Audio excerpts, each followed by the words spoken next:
Good afternoon, everybody. I think we've got a lot of people on the call today, and most people know the drill by now. But welcome to this week's MEFA Matters, and I hope everybody is really loving and enjoying Black History Month and understanding more about Black culture and everything that's brilliant around it. So it's been brilliant so far, and hope you're enjoying it as much as me. So for those who don't know, I'm Mullins from the Seven Stars, and on behalf of Media for All, I'd like to welcome you this week.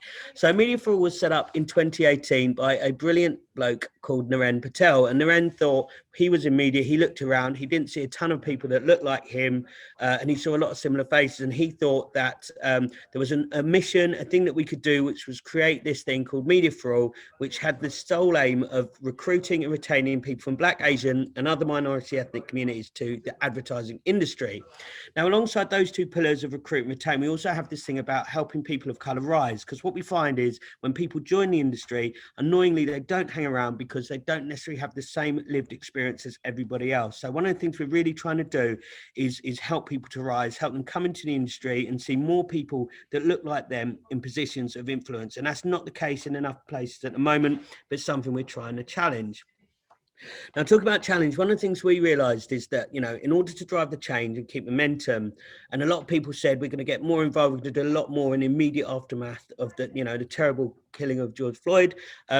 Is that it's all of our responsibility, right? It's not a small group of people. It's not Black people. It's not, it's people from everywhere coming together and making a massive difference. And that's why we felt a platform like MEFA Matters was so important, because everybody could come and talk in a safe space where we can talk, ask questions, debate, share, discuss stuff without fear of judgment or getting it slightly wrong or saying the wrong thing. Because I talk about this every week. I definitely don't say the right things all the time. Everyone's got a different perspective of what they like to be called, how they like to talk about it. So the whole point of this platform is we come together, we talk, and we're all part of the solution together. So this year, October, Black History Month, it genuinely feels like it's been awesome, as I've said, but I also think it's been really timely because you start to see a little bit of apathy creeping in surrounding racial equality and Black Lives Matter especially. And I think there's always these massive moments in time when everyone beats the drum and gets involved. And what we need to make sure we're doing is keeping it going. So I just wanted to do a couple of shout outs very quickly. So I don't know if people have said the work that Legal in General have done. So they've come out and they've laid out the gauntlet in saying that they're going to actively vote against firms that have all white boards. So, Legal in General, huge business that actually helps build business and, and they're fighting, they're saying we're actually just going to vote against companies that aren't got those inclusive boards. I think that's brilliant. Trevor Johnson, he was a mentor a couple of weeks ago on MEFA Matters, the work TikTok are doing and realising the important part they play in people's lives now increasingly so. They're doing a huge amount of work, they're advertising campaigns everywhere, is also brilliant. There's also a massive battle that we're facing, right? So Sainsbury's came out with this really positive equality message and it was jumped on by some people who, we don't want anything to do with really, but we've still got a lot of way to go. We need to keep the momentum up. So look, that's all good. There's stuff that we need to face into, but today's shows is going to be brilliant because we're talking about fantastic opportunities surrounding mentoring, right? So how do we get the most of it, both as a mentor, as a mentee? How do you find the right person? What are the outcomes that we want to find? We know that allyship is really important. We know that having someone who's got your back, who's got your corner is super important. I've really benefited from it myself, both as being mentored, but also having mentees and stuff like that. I think everybody learns something from it. So we've got the biggest panel we've ever had. So I'm definitely talking too much, but we are really excited to hear from some people who, I don't think there'll be anyone here who hasn't been both, but we've got some people here talking as a mentee. We've got some guys here talking as mentors. I've talked about the safeguarding thing. If you definitely, if you have anything you want to raise, NABs are brilliant. They're an industry body that helps with difficult situations you're going through. Their email address and everything is in the chat bar beside. So who have we got on today's panel? We've got the awesome Ali and Maria from Brixton Finishing School. Hi, guys. Brixton Finishing School do some incredible work connecting 18 to 25-year-old young people from really diverse backgrounds. And I think their whole mission, and we're going to hear a lot more about it today, is about connecting and disrupting the usual route into the creative industries. Now, I'm sure I've not done it enough of a massive thing. What they're doing is awesome, and we're really, really, really proud to have them on the show today. So we know that, and again, we probably asked Maria a bit about this. Brixton Finishing School was crowned the winner of the Best Digital Inclusion Initiative. I think it was this year. And again, I think that just speaks to the amazing work that the guys are doing. And we have some people who have been through the program. So we have Muskaan and Krystal, who are currently, who are absolute testament to the brilliant work they've done. And we're going to hear from those guys and how mentoring's played a part. As always, we've got some MEFA role models. So we've got Seun. Hi, Seun. Seun's the manager director at Matterkind, and he's got Chantelle alongside with him, who works in the branded content team at News UK. Hey, team. We've also got Moses. Moses definitely a regular now. So Moses is over at GroupM in the Optimisation team, and he's got Niel alongside him. And again, those guys are going to talk about their relationship and some of the work they do. So thank you for everyone joining today. If you've got any questions we go through, and please ask. It's not often we get these talented panels together. Pop it in the Q&A box, and as we go through, we'll ask those questions. I'm going to take a bit of a deep breath, and I'm going to start. I'm just going to go to our guest first, Ali Maria, and entirely as you want to. It'd be good to know a bit more about Brixton Finishing School. How did you set it up? Why did you set it up? And I guess how do people get involved? And it'd be really good to hear from you both about that, really. Brilliant, thanks, Liam. So shall I take up the how we set it up, then Maria can talk about how you all can get involved as well. But thanks so much for including us today. First of all, I'd like to thank all the MEFA mentors that made this summer's cohort such a pleasure, and we had fantastic feedback, so thanks for your involvement. I set up Brixton Finishing School way back in the mists of time, back in 2016, when I was a big national newspaper group, and I was starting to lose my purpose a bit. I'd always been a bit of an activist when I was younger, but I'd been kind of slightly railroaded in my media career. And I'd kind of just found myself losing my faith a bit in terms of being a change maker. But then one day, my newspaper group employed Katie Hopkins, who I'm sure we're all aware of. And really, that was the light bulb moment I needed. And I just had a moment of clarity where I thought, what the hell am I doing that this woman, and we all know, I mean, apparently I'm not allowed to call her a Nazi anymore. I got told off for that the other week, but I think she is one. I was literally raising loads of money. I was running a big revenue line, so I was essentially paying this woman's wages. And I just couldn't sit with it basically at all. I couldn't justify why she had a platform, she had a voice, she had a career when so many talented people don't. And especially because I'm from North London, I'm from Islington, I live in a council estate. The odds on people on my road ending up in our industry are so much lower than, say, something like Katie Hopkins, whose talents, whatever they may be, don't seem to be adding anything to our narrative as an ecosystem. So she was my kind of moment where I kind of started a long, initially laborious and quite slow journey of kind of building the school. Very quickly, it turned from being a dream into a reality. And we had a pilot in 2018 when I met Maria McDowell. Hello, Maria McDowell. Would you like to introduce yourself and maybe talk about what your role is at BFS?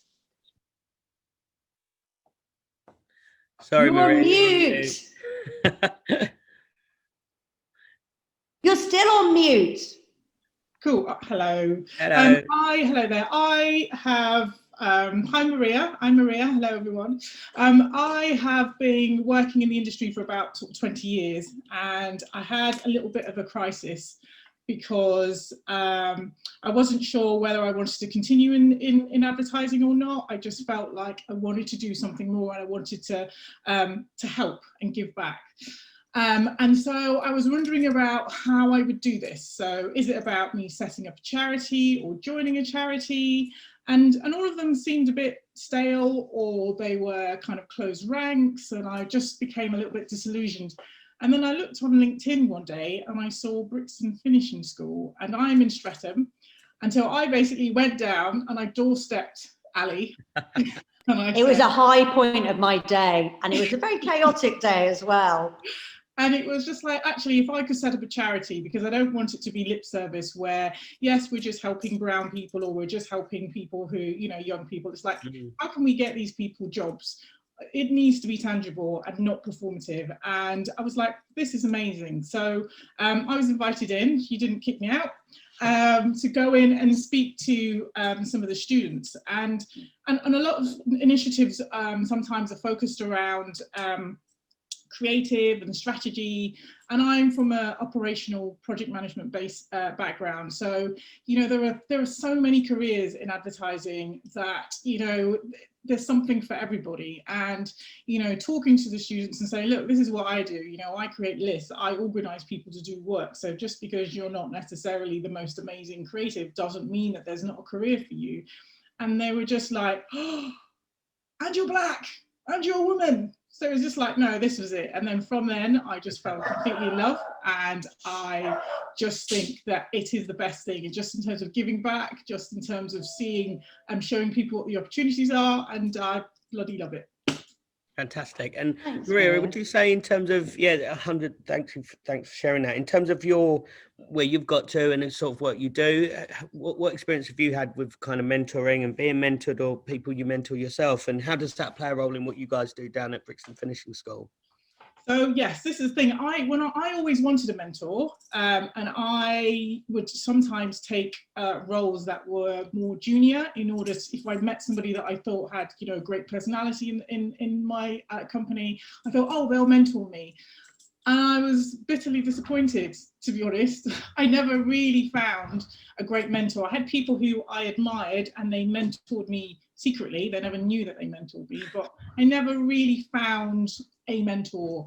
So I wanted to be the change in the world that I wanted to be, so to see. So that's why mentoring was so amazing for me. And so, you know, just having that experience of not having that person there, not having somebody have my back, I wanted to be that. And so with Brixton Finishing School, we take more of a big brother, big sister role. We look for the mentors to take that role and to basically eke out, you know, some of the talents and the confidence of the young people, because it's tricky. You know, you assume, you know, if you're at a certain level and you're looking for a mentor, it's because you're yearning for something and you need something. But some of these students, they don't know that they need it. So it's about having matching mentors with students who are able to kind of pull that out of them, get them out of their shell, and make them the employees that, you know, that they want to see in their businesses. Fantastic. Thanks, Maria. And I think that whole bit about sometimes people don't know what they want help with, but slowly but surely talking to people, listening to them, they kind of get there themselves. And I think you can almost watch that penny drop moment happen where you see and go, actually, yeah, okay, you've taken me from here to here. And I don't know, I guess a question, from Muskaan and Krystal, I don't know, the work at Brixton Finishing School sounds fantastic. You guys are doing phenomenally well. I know Ali and Maria talk massively highly from you. Tell us about your experience there. Tell us about how you found, you know, the whole going through that, what the experience was like. That'd be really good to hear. I don't know which of you wants to go first. Well, I remember when Ali first came into my school, actually at Global Academy. I was not supposed to be in her session. I was supposed to be in another one, but my teacher Vicky, she literally dragged me. She was like, Krystal, you're coming in this session, like Ali's amazing. And literally she did her presentation. I was just like, oh, I have to do this course. And then she was like, oh, it's a 10-week course during the summer holidays. Didn't faze me one bit. And then obviously Corona happened, so I was like, oh my god, am I not going to do this? Like, oh no. But then luckily it was over Zoom, and I want to be honest, I absolutely loved it. Like, my team was amazing. Like, we got to meet so many people, and like even with the mentoring thing, like Maria, Maria and Ali, like absolute legends. That's all I can say. Like, massively helpful. And I'm lucky enough to have got a job in the industry. I know what I now work at Global in the video team, doing what I love, literally love my job. And it's just like kind of what Maria was saying, sometimes you don't necessarily know that you need help. So for example, I have a TV show that I'm working on, and I've obviously been more in film, so I didn't really know too much about TV. And so I spoke to Maria about it, and she basically gave me this long list of things I need to do or people to speak to, and it's just like, I didn't even know that. didn't even know that, but now I do. And so it's just like kind of really helps you put you on that path. And especially with Brixton Finishing School, it kind of trains you to go into the industry, so that now that I'm here, even though I've come straight from school, I didn't go to uni, literally straight fresh from school, year 13, like I actually fit in quite well. I don't have an issue with anything they're telling me to do. With emails, I can write emails, I can talk to, like, I have a meeting with the CEO tomorrow, breakfast with CEO, but I know how to speak to him professionally. I know how to be in meetings, do presentations and all of that. And I honestly feel like it's a great talking point as well, because when people kind of ask me like, oh, what have you been doing in your spare time? What have you been doing during Corona? I was like, mate, I was on my game. I was doing a lot, actually. I was like, I worked with this company, met these people, did this. And they're like, wow. It's just like, yeah. And so it's just like, it's a really good, it was just good vibes from everybody, and I just like 10 out of 10. Like if you're thinking of doing it, do it. 100% recommend it. So yeah. Thank you, Krystal, and your enthusiasm is really infectious. Muskaan, it sounds too good to be true. How have you found the experience? What were the things you learned, and what, you know, could you share a bit of your experience with the team? Yeah, I mean, firstly, I'd say it is true, and it's way better than any of us could actually explain it to be. Yeah, I mean, I found out about Brixton through Twitter. Like, I was just on Twitter one day, and like, honestly, it's the best thing I've done. It rescued me from quarantine, if I'm being honest. And yeah, it's just incredible, because the growth I've seen in myself and everyone around me as well has been incredible, absolutely. Like, I would never think that I would have the opportunity and like the confidence to actually talk to like CEOs and CSOs, like, and extremely, like, in a very chill manner, like as if they were friends almost, so which has been great. And I'd say regarding mentorship, the amount of support and guidance all of us got throughout this, throughout the 10 weeks and still are getting, has been more than I could ask for, whether it was team leads, whether they were personal mentors, whether they were MEFA mentors. Like, we always knew who to talk to about like any question we had, no matter how silly it was. Like, I remember one day I was just overwhelmed, so I just emailed Maria. I'm like, can I talk to you for 15 minutes? And then she was like, yeah, of course. And then I'm like, oh, I don't know what to do. Like, everything is a lot. And then she was like, it's okay. Like, you know, take deep breaths, it'll get better. And like, I just can't thank everyone enough. It's just been an incredible experience with the mentorship and everything. Yeah. Sorry, Muskaan, thank you. Genuinely, I feel like I've missed out not going. Ali, Yeah. I have to enroll here, right? The thing that I find incredible is that one of the biggest problems we have as a like advertising industry is that people don't even know it's a choice. People don't even know it's an opportunity, that there's these jobs that exist, there's this stuff that's out there. And I think the more that we can do to make the industry open for business, it's not a hand-me-down to someone I know or someone knows. It is open to everyone, and there's a lot of work to do. And hearing both Krystal and Muskaan talk, you can really hear that coming through. It's not necessarily where they thought they'd end up, but you know, there are these things that exist and are out there. And Seun, I don't know, you've done really well, Seun, and you've got a fantastic career. And I wonder, could you talk a bit about what you've done within, you know, how did you get to where you've got to, I guess, and did you have a cheerleader pushing you, or did you have to kind of strive that yourself? And what do you think that mentor-mentee relationship is really about? Yeah, I think I want to first say that, you know, Brixton Finishing School sounds so impressive, and actually really, really bad of me. I hadn't actually known what you guys do and what you're about. It's unbelievable. And it's something that, you know, and I'll probably talk about it a bit later, but it's something that I would love to be involved in and help out with. It sounds brilliant. Two thumbs up there, Seun, from Ali. Just hearing the testimony from those two, I'm really, really amazing. I personally love that. And you know, want to be a mentor? We can hook you up. Yeah, I can help out. So we're joining. I don't know what you mean. We're joining up. We're going to do a semester. So I guess when I look at my career, did I have a mentor when I started my career in the industry? Probably not, if I'll be honest with you. And I think about my late mum was probably my greatest kind of mentor, role model, life model. And the main thing she taught me was, you know, work hard because nothing gets handed to you, right? And I've always taken that advice and ran with it. But, you know, I guess when I think back, I would have loved to have had someone in media that would have been a role model that where I could have started my career and give me that advice and really help navigate through a lot of the early mistakes that I made. And actually, a lot of those mistakes, I guess, that I made, I had to learn them myself. And there was managers along the way that helped me through that. I guess when I started the industry, I was probably a bit naive because my first ever managing director was a black man, right? So I naively felt that, okay. You must get it. Yeah. So, people of color, black, must be in those roles. So I just got to follow what my mum told me, work hard, and I'll get there easily, right? And straight away, I kind of thought that wasn't necessarily the norm, right? Yeah. So I guess that kind of talks to, I guess, why I signed up to MEFA. It was that revelation of knowing that there weren't many people that looked like me in C-suite positions. So I kind of want to help people that look like me or people of color to get to where I am.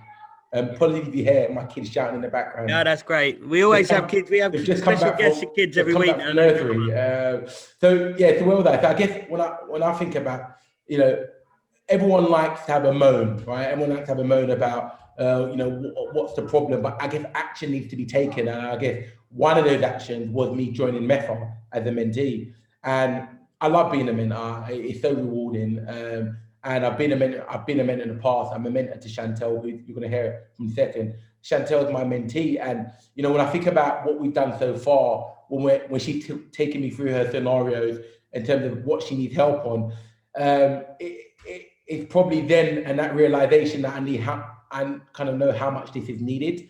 And it's really nice, right? When I'm sharing how I've navigated through the pitfalls in my career and how she takes it on in her role. And it's worth pointing out that mentoring isn't always about telling; it's many times about listening and coaching. And I guess I've been a mentor outside of MEFA as well before I joined MEFA. So I volunteer for a couple of charities, and I kind of work with 18 to 25-year-old school leavers. And there's a definite need to understand that. We work in marketing. You don't actually need a degree to work in marketing. So it's just people need to be coached and shown the right direction in terms of getting into the industry. It's quite rewarding when you see them join. So I've helped a few people join the industry, and actually when I see them start their journey, it is rewarding seeing them in that space. Yeah, thanks, Sean. That's brilliant. And I guess the interesting thing is I think your realization that having someone that could have put, course corrected or listened to a problem that you was having that at the time you had to solve yourself, how invaluable that would have been, right? And I think that is the really important thing here. It isn't anyone's going to tell you how to do it. It's that there are times when you're standing at a crossroads and you're not sure which way to go. Having someone who's been there or done it is super important. Yeah, definitely. And just to that point, sorry. Just to that point, I guess when I look at that, again, everyone's background is different, but that's why it's good to have a diverse set of mentors that look different, don't look to the normal, maybe middle class white male. Because I think about my background, right? My background was I got brought up in inner southeast London, and I grew up with people that looked like me, talked like me, and I guess you kind of get into an echo chamber where you start thinking that this is all there is, and this is how I behave, and this is how I'm gonna behave going into the workplace. And I guess there's that notion that people hear about is that this new kind of vernacular that's happening, that bring your true self to work. And while that's true, I've got something that I always talk about a lot is bring your true self to work, but bring your true professional self to work. But I didn't have a mentor that helped me deliver that. So when I started work, well, bring your true self to work. And I might have a bit of I might be talking to someone and I might be like, what's happening? What's going on, fam? Talking like that. And that's the reality that I got brought up in that background. And there's nothing wrong with necessarily talking like that, but there's a time and a place to how you carry yourself, right? Like when I'm at a football match versus when I talk to my wife, I might drop my tone a bit when I talk to my wife, put that little soft. The queen. When you talk to the queen. Exactly, when I talk to my queen. So my point is that I had no one, and I mentioned earlier, I had no one to help guide me in terms of some of that unlearning I had to do. And that unlearning doesn't mean that I'm not bringing my true self. It just means, you know, different strokes for different folks, and there's different ways you behave in different places. But I didn't know that, so I had to learn it on the job. And I feel like, and when I'm talking to some of these young people, when I was talking about the stuff I do outside MEFA, I'm helping them talk to them about actually there's a way to tailor yourself, and actually there's a way to bring your true professional self to it, but it's still yourself. Yeah. It's about authenticity, I guess, right? And I think the reason why we don't have people that hang around in this industry long enough is because people aren't getting some of that support, because the industry is intrinsically white, and because people aren't really helping people navigate that world. And Chantelle, tell us a bit about Seun. Seun, thank you for sharing that as well. And I'm sure your late mum, like I think my late dad, would be super proud of us both, mate. So thanks for sharing. I appreciate that.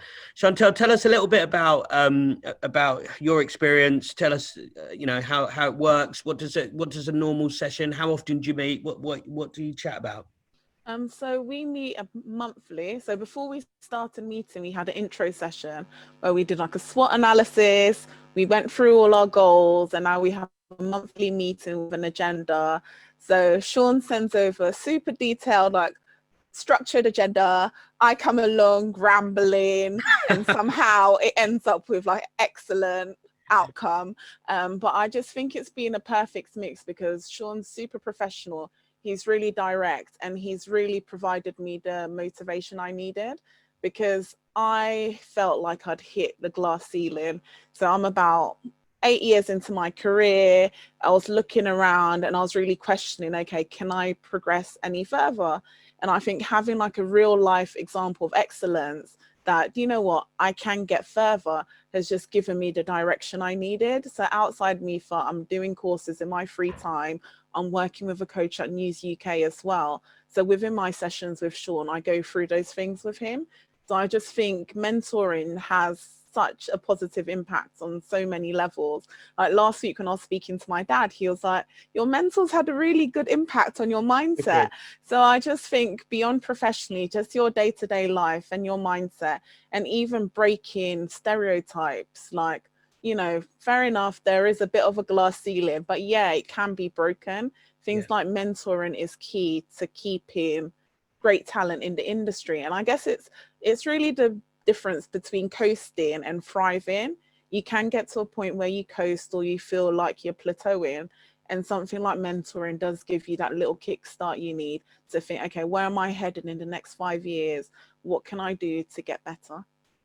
Thanks, Chantelle. I think that, you know what, I definitely couldn't say it better than that. And I think that whole growth mindset thing, and do you know what, everyone's got mates around them, they've got people they know, but I guess when you have a mentor-mentee relationship, there is a kind of like an unsigned contract, right? Which is like, I'm allowing you into my life. I'm going to tell you what I'm thinking. I'm going to talk about the issues I'm facing, and it allows them to go, tell me what you think. Listen, Seun, listen first, but then tell me. I'm here to hear your advice and stuff like that. And I definitely think that is why it can be so powerful in terms of being a bit transformational. And it's great that your dad's gone, actually, hang on a minute, that's a different way of approaching that you might before, because honestly, I'm still mentored, and you learn something new every time you have that conversation, right? I guess, Moses, let me ask you a question. Thanks for sharing that, Chantelle. Moses, question for you. When you're mentoring people, how much are you actually learning, and how do you use that kind of knowledge and understanding to make you better? Just, you know, as kind of that's the payoff for you doing it.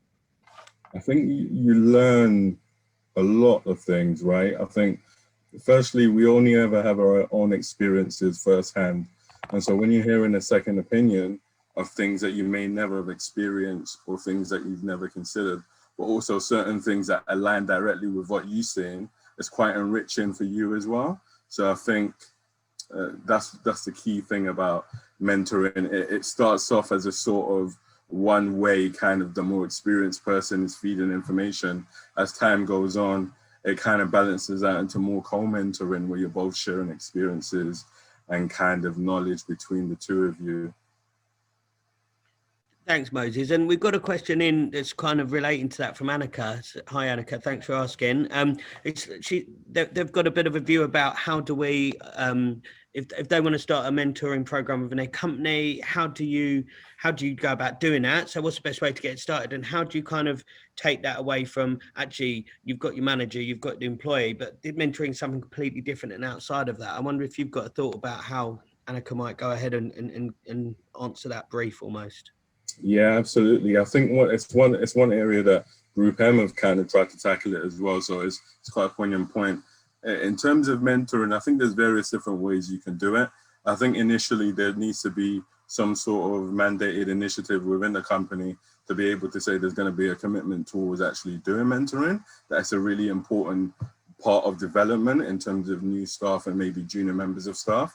And then once that happens, then there can be things like speed mentoring done. GroupM have done that in the past, but also partnering with already established companies such as BFS, such as MEFA, to be able to understand exactly what the requirements are in terms of mentors and actually providing people in positions of power and senior positions to those mentoring bodies, so that is probably the best way to be able to tackle some of those issues. But then also there can be a spin-off from that internally, where this is carried out internally and people who are in maybe managing partner or director positions are simply mentoring people who are new starters, graduates, maybe managers on an ongoing basis, maybe monthly, every 6 weeks, just to kind of get into the habit of working with junior members of staff. Because what happens is, as already been shared, when you first get into media, my experience,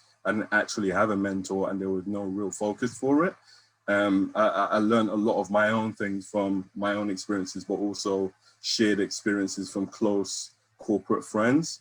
And so the most important thing is the actual emphasis from the company to be able to try and drive the mentoring internally, but also very much partnering with bodies who are already established. So Bloom already have, for example, Bloom also have the Exchange, and which Bloom is a women's body, but it now enables for senior male figures to be able to contribute to that as well. So there's so many initiatives that people can partner up with. So it's not as hard as probably 5-10 years ago. It's continuing to develop.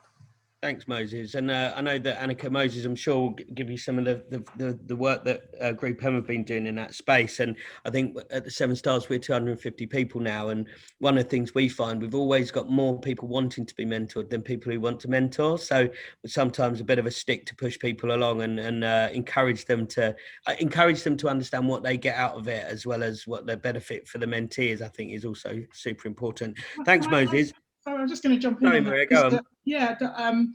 We just echoing what Moses was saying. I know one of the companies that I was at, that we had a layer of management and they didn't have any line management responsibility. So we then put in a level of mentoring, and it helped to kind of prep them to become line managers as well. So it can really benefit the company also. So it's not just an initiative, it actually gives people real life skills and allows them to kind of hone their management and line management skills too. So it's a two-way thing, and it's really advantageous for any company to consider.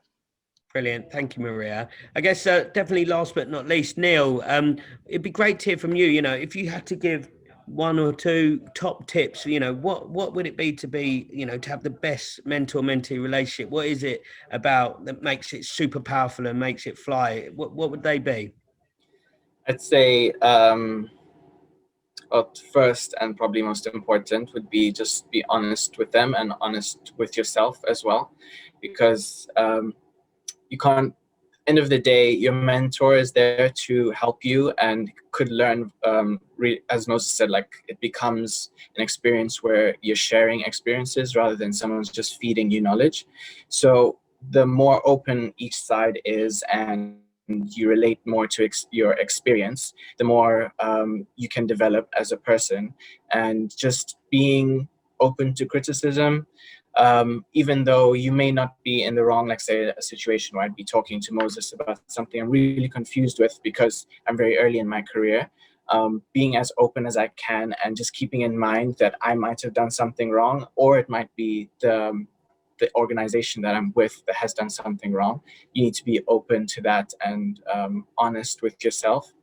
I would say as well, Chantelle talked about it as well. It's just having structure to the conversations that you have is really good.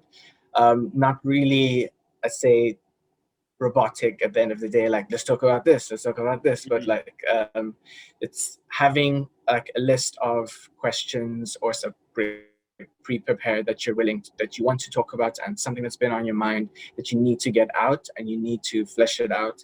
That's always good before conversations. And one that I'm still trying to do is communicate regularly.